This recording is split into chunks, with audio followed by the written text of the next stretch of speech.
Bonjour, bonjour, cher peuple gabonais. Il est présentement 14h18 ici à la principauté de Blois-Chambord, dans le Loir-le-Cher.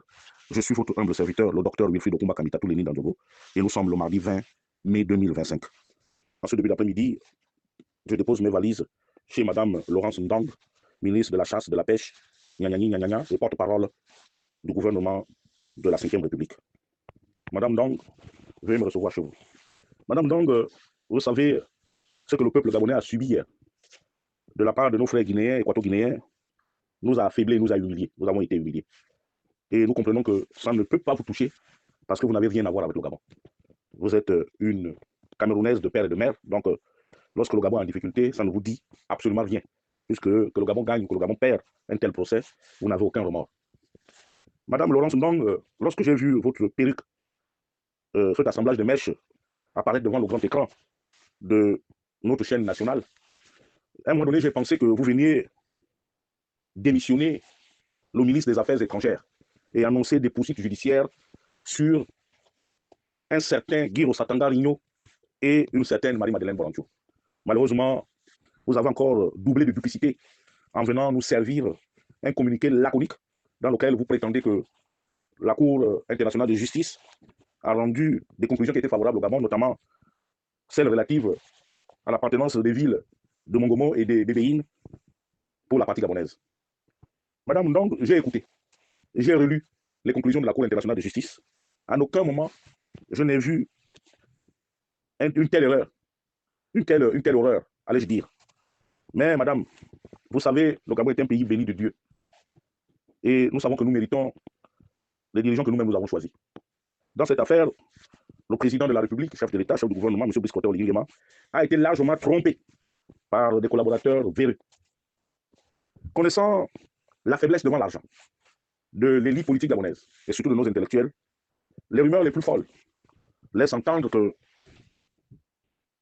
certaines personnes et certains membres du gouvernement auraient touché de pots de vin par rapport à cette ténébreuse affaire. Mais en attendant d'avoir toute la certitude et toutes les preuves possibles, avant de me répandre sur les réseaux sociaux, je dirais tout simplement que pour amener la sérénité et pour que les Gabonais essaient de supporter une telle humiliation, j'insiste et je persiste à ce que M. Régis Sonangandiaï ou Michel Régis Sonangandiaï, c'est selon, puisse rendre son tablier, Mme Laurence Ndong. Que M. Guiro Satangarino, qui, dans un ton narquois, empreint de beaucoup de moquerie, lorsqu'il s'est permis de répondre, autant pour moi, à une question d'un journaliste de la première chaîne de télévision gabonaise, il disait que dans ce genre de procès, il y a un vainqueur et un vaincu. Jusque-là, il ne nous dit pas qui est le vainqueur et qui est le vaincu. Encore une nouvelle fois, nous nous rendons compte que les diplômes académiques ne sont pour certains qu'une présomption de connaissance. Mais en réalité, des personnes comme les Guy Osatangarino ou Marie-Madeleine Borancho méritent d'être traduits devant la haute cour de justice parce que les faits sont extrêmement graves. Comment comprendre que des juristes aussi chevronnés ou des professeurs émérites de droit puissent aller défendre un pays avec une copie d'un traité qui est complètement illisible. Et d'ailleurs, selon mes sources à la Cour internationale de justice, même avec les loupes, ce traité est demeuré illisible.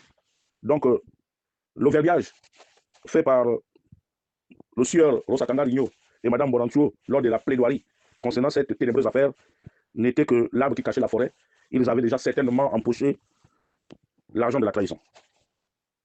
Madame Laurence Ndong, le gouvernement de la République, dont vous êtes le porte-parole, devrait beaucoup plus adopter le profil bas.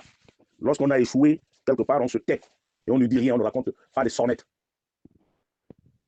Donc, je vous dirais très respectueusement que, Madame Ndong, Monsieur le chef, le vice-président du gouvernement, autant pour moi, Monsieur Barreau Chambrier, de bien vouloir procéder très rapidement au changement du ministre des AE. Continuer à garder Onangandiaï sous-entend qu'il y a un laisser-aller et une complicité. Lorsqu'on échoue à une mission, on doit rendre son tablier. Sur un tout autre plan, je voudrais m'adresser très respectueusement à mon oncle Gaspard Ndianungu, qui m'accuse d'avoir traîné Madame Marie-Madeleine de Moranchou dans la boue. Mais, tonton Gaspard, très cher père, tu sais mieux que moi qu'il est souvent difficile à un fils de répondre à son oncle, qui de surcroît est son père. Je préfère te dire tout simplement que si, depuis hier, je ne me suis pas étendu sur Madame Marie-Madeleine Moranchou, c'est d'abord tout simplement parce que je voulais qu'on l'oublie. Mais elle n'est pas loin de cette forfaiture que nous avons vécue. Mais comme Tu veux me faire sortir de ma réserve? Ne t'inquiète pas, papa. Dans les heures qui suivent, je vais m'ouvrir davantage en disant à tous les Gabonais combien Bonancho a encaissé, c'est que le rôle que Bonancho a joué dans cette affaire pour que le Gabon puisse perdre sa souveraineté. Quant à tonton Lenkoulou, Jules, tonton, merci. Merci, j'ai écouté ton audio d'il y a quelques heures. Tu ne fais que dire la vérité. Mais comme tu as toujours coutume de le dire, que l'hangar où il y a un conseiller averti n'est jamais fréquenté par des gens. Parce que les gens n'aiment pas les conseils. Les gens aiment faire des choses à leur tête. Je te remercie aussi très respectueusement, tonton Lenkoulou, de reconnaître enfin à la face du monde que Kamitatou dit toujours la vérité. Moi, Kamitatou, on m'a toujours appris que vaut mieux une vérité cruelle qu'un mensonge aimable. Mais tonton, tu sais que la vérité n'a pas de tombe. La vérité prend toujours l'escalier pendant que le mensonge prend l'ascenseur. Pendant plusieurs mois, nous avons été bercés à des choses qui n'existaient pas. Et dans ce dossier, le Gabon n'a pas d'argument. Que dire des dépenses ostentatoires, que le Gabon a engagées pour entretenir cette délinquance, composée essentiellement de Régis Omangandiaï, de Guy Osatangarigno, de Mme Marie-Madeleine Bonancho et certains ministres dont je donnerai les identités dans les heures qui suivent. Chers compatriotes gabonais, le vin tiré, il faut le boire. Nous avons perdu une bataille, mais pas la guerre.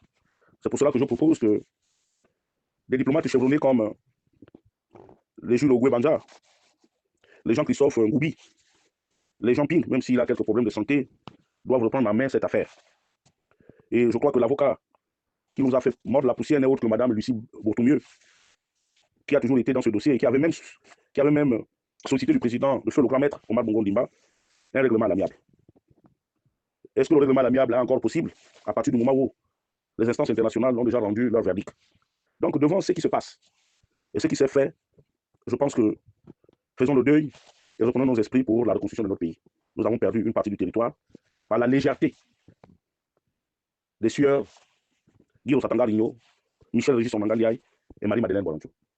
Qu'il plaise alors à son Excellence, Monsieur le Président de la République, chef de l'État, chef du gouvernement et au ministre de la Justice, de bien vouloir traduire ces hauts commis de l'État devant la haute cour de justice pour qu'enfin ce genre de comportement empreint de compromission puisse cesser de prospérer dans notre très cher pays, le Gabon. J'en ai terminé. C'était votre humble serviteur, le docteur Wilfried Okumba Kamitatou Lénine Nandogo, depuis